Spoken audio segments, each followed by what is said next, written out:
김종국 목사의 가나안 명상.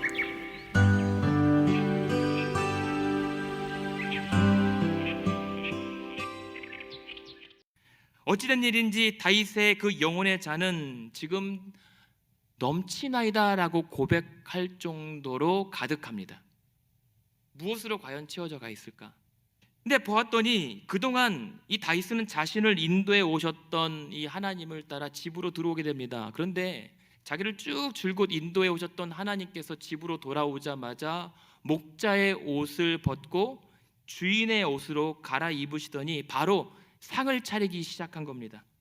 근데 여기서 보면 5절에 주께서 내 원수의 목전에서 상을 차려주신다라고 얘기하잖아요. 이 상은 받는 상이 아니라 먹는 상입니다.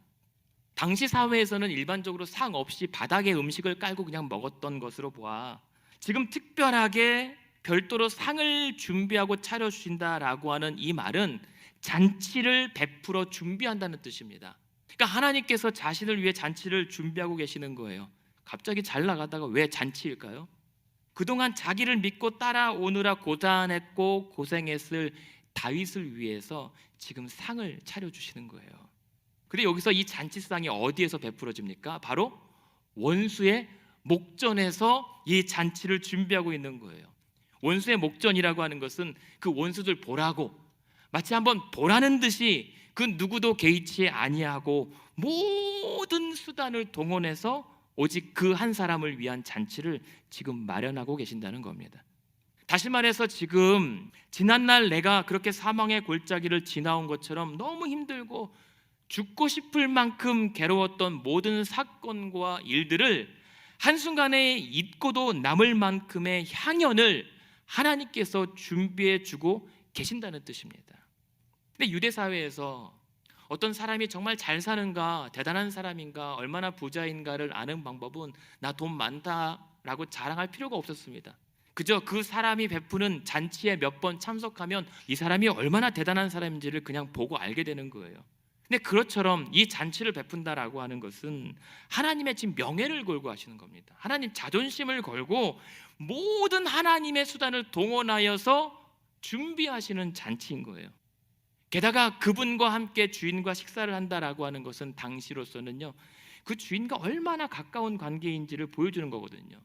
그래서 그 사람과 같이 식사하는 것을 통해서 얼마나 서로가 친밀한 관계임을 나타내는 것입니다.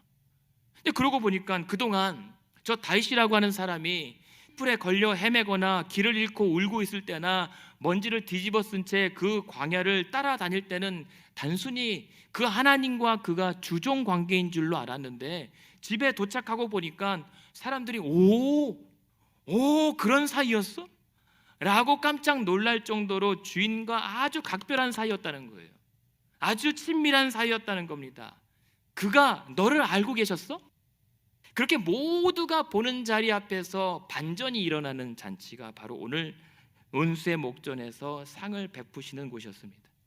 그래서 지금 원수들 보라는 듯이 이 목전에서 잔치를 여시는 것은 그 잔치를 베푸시는 그 주인이 얼마나 대단한 사람인지, 대단한 존재인지 보여주는 것이고요. 그리고 그 초대한 사람과의 관계가 얼마나 가까운지 한번 보라는 겁니다. 그래서 보라는 듯 목전에서 상을 차려주시는 거예요. 그러니까 지금 이러한 모습을 보이시면서 다윗은 자신에게 베풀어 주시는 이 하나님의 상차림, 그 상차리는 뒷모습만 봐도 밥 안 먹어도 배가 부른 거예요. 근데 그런 것처럼 오늘 다윗은 안 먹어도 배부를 정도로 그런 나를 위해서 상을 차려주시는 잔치를 열어주시는 그 하나님만 생각해도 감격에 겨운 거예요. 그런데다 거기에 지금 그 다윗의 영혼이 더 충만함을 느낄 수 있었던 것은 무엇인 줄 아십니까? 자기 머리에 지금 부어진 기름 때문입니다. 5절 중반에 보니까 주께서 내 원수의 목전에서 내게 상을 차려주시고 그 기름을 내 머리에 부으셨다라고 하는 것은요, 여기서 기름을 부었다라고 하는 것은 기름을 바르다, 발랐다라고 하는 표현이 더 가깝습니다. 왜냐하면 이때 잔치에 참석한 자에게 그 오늘아 더러워진 발을 씻어주고 그 머리에 기름을 바르고 단장시켜주는 것은 이 사람이 아주 귀한 손님이라고 하는 것을 나타내는 겁니다. 그래서 이 사람이 매우 높은 손님으로 초대받아 대접받는 자리라라고 하는 예식이 바로 기름을 바르는 거예요. 그러니까는 이 초대받아 앉아 있는 이 다윗의 마음이 어떻겠습니까? 자신의 헝클어진 그 머리에 기름을 바르고 잘 단장시켜주는 그 기름의 향기로 말미암아 더 기쁘고 내 마음이 더 풍성해지는 거예요. 더 풍요로워집니다. 그리고 오늘 이 사람은, 그 기름 바른 사람은 잔치에서 어디에 앉게 되냐면 잔치 끄트머리에 앉지 않습니다. 그러한 귀한 손님은 그 잔치의 가장 높은 상석에 앉게 될 것입니다. 자신은 그걸 알고 있었어요. 자신이 그 주께서 예비하신 잔치의 가장 높은 자리에 나를 앉으실 것이다 라고 하는 것을 알고 있었기 때문에 벌써부터 흥분이 됩니다. 아니, 이 사람은 그냥 단순히 높은 자리가 아니라 주인과 함께 같은 상에서 먹게 될 것입니다. 그래서 주인과 같은 테이블에 앉게 됨으로 말미암아 오늘 이 잔치가 사실 알고 봤더니 주인이 오직 나 한 사람만을 위하여 여는 잔치임을 새삼 깨닫게 되는 거예요. 그래서 그러한 융숭한 대접받는 이 성도가 감격하면서 어찌할 바를 몰라 고백하는 것이 내 잔이 넘치나이다 라고 하는 것입니다. 그래서 이것은 단순히 양적인 넘침이 아니라 그 하나님의 극진한 사랑에 느껴지는 질적인 풍성함이에요. 그리고 그 식탁에서 그냥 앉아 그 잔치가 열어질 것을 기다리면서 이미 지난날 내가 감당했어야 될 고생과 상처가 한 번에 위로받고 치유받게 되는 것을 경험하게 됩니다. 이미 상처가 아물기 시작합니다. 그러면서 보니까 그렇게 부지런하게 준비를 시키고 함께 팔을 걷어붙이는 그 주인님의 모습을 보니까, 아니, 고생한 거는 목자 되신 하나님이신데 수고한 목자는 계속 고생하고 그가 차려주는 밥상을 내가 받으려고 하니까, 그리고 이미 그렇게 기름 부음을 받은 다윗이 생각하기를, 지금 내 식탁에 있는 이 그릇이, 잔이 아직 채워지지 않았음에도 불구하고 이미 기쁘고 감사가 차오르는 거예요. 이미 나는 이 잔치상을 받은 것처럼 그 기쁨에 겨워합니다. 그것이 오늘 예배하는 여러분들에게도 주시는 하나님의 강력한 은혜와 또 위로되기를 바랍니다. 여러분을 위해서 하나님께서도 잔치를 준비하고 계신다는 사실. 근데 여기서 여기까지만 되었으면 좋았을 것 같은데, 근데 이때 차라리 떠오르지 말았어야 할 기억들이 다윗에게 생기는 거예요. 뭐냐면 이 잔치 자리를 다 앉아서 기다리고 테이블에 있는데 문득 잊고 있었던 부끄러운 기억들이 떠오릅니다. 그러고 보니 자기가 여기까지 오기까지 어떠한 일이 있었는가. 저 목자 되신 주님을 따라오면서 푸른 풀 좀 찾아서 나 배불리 먹여달라고 떼를 쓰지 않았던가. 기껏 그래서 먹고 목마르다고 물가에 이르러서는 내가 이 물 도무지 마실 수 없다고 또 다 먹여달라고 억지를 피웠던 내가 아닌가. 그러던 그 가운데 내 혼자 길 한번 가보겠다고 따라 나섰다가 길을 잃고 혼자 숲풀에 걸려서 울고 불고 나 어떻게 해야 될지 모르겠다라고 야단법석 칠 때가 언제인가. 그러다가 주인이 나를 그렇게 옳은 길로 다시 찾아내었는데 이번에는 가파르고 그 음침한 골짜기 내가 무서워서 못 가겠다고, 나 죽을까 봐 무섭다라고 난리칠 때가 또 언제였던가. 그런 내 자신이 생각나는 거예요. 부끄러워지는 거죠.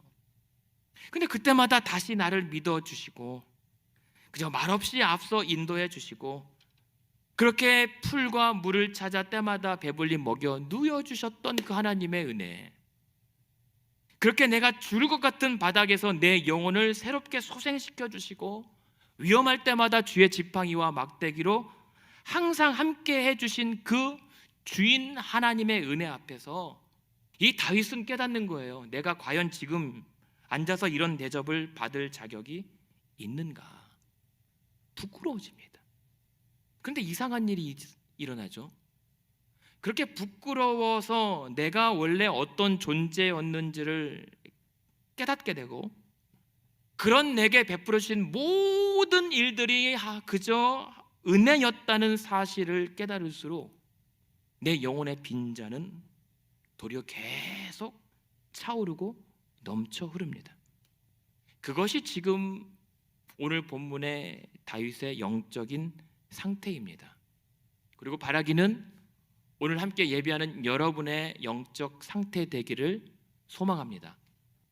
하나님의 은혜 앞에서 내가 과연 어떤 존재였는지를 깨닫게 되고, 그러나 그 깨달음이 그냥 자책과 원망과 부끄러움으로 끝나는 것이 아니라, 그런 나임에도 불구하고 오늘도 나를 믿어주시고 나를 다시 새롭게 하시는 하나님의 은혜 앞에 감격에 겨워 오늘도 내 잔이 차오릅니다, 넘치나이다 라고 고백할 수 있게 되기를 바랍니다. 그러니까 이 다윗이 나의 잔이 넘치나이다 라고 했던 것은 이 집주인 아버지의 사랑과 은혜를 깨닫지 않고서는 불가능해요. 그러니까 그렇게 봤을 때 결국 저와 여러분이 오늘 우리의 잔도 넘치나이다 고백할 수 있는 것은요, 그 살아계신 하나님의 은혜를 깨달을 때입니다. 그 은혜가 우리 안에서 회복될 때예요. 그런데도 불구하고 오늘 주보글에 인용했지만 오늘날 여전히 탕자 교회와 탕자 성도가 있다라고 얘기해요. 아니, 탕자 교회는 뭐고 탕자 성도가 뭡니까? 하나님의 은혜를 알아요. 하나님의 은혜를 붙잡고는 있습니다. 그런데도 그 하나님의 은혜를 당연하게 여깁니다. 오늘 하나님 내게 은혜 주십시오. 은혜 주셔야만 합니다. 나 그래야 사는 거 아시지 않습니까? 근데 그렇게 은혜 구하면 다 주시는 걸 당연하게 여겨요. 그리고 내가 그 하나님의 받을 자격이 있다라고 여깁니다. 착각해요. 그러면서 하나님 은혜 주십시오라고 하고 정작 그 은혜 붙잡고 받아서는 돌아서면 자기 힘으로 멋대로 삽니다. 다 자기가 결정한 대로 따라 삽니다. 그래서 자기 힘으로 다 이뤄놓고 다 아무데나 하나님의 은혜를 갖다 붙입니다. 아무 데서나 아무렇게나 하나님의 은혜를 그렇게 갖다 붙이며 탕진해버립니다. 그게 탕자교회고 탕자 성도입니다. 그렇게 되니까 자연스럽게 그 하나님의 은혜가 싸구려가 되는 것이고, 이상하게 교회는 다닐수록, 예배는 참여할수록, 기도는 할수록 이상하게 내 영혼이 차고 넘치는 것이 아니라 점점 바닥 긁는 소리만 박박 들리게 되는 거예요.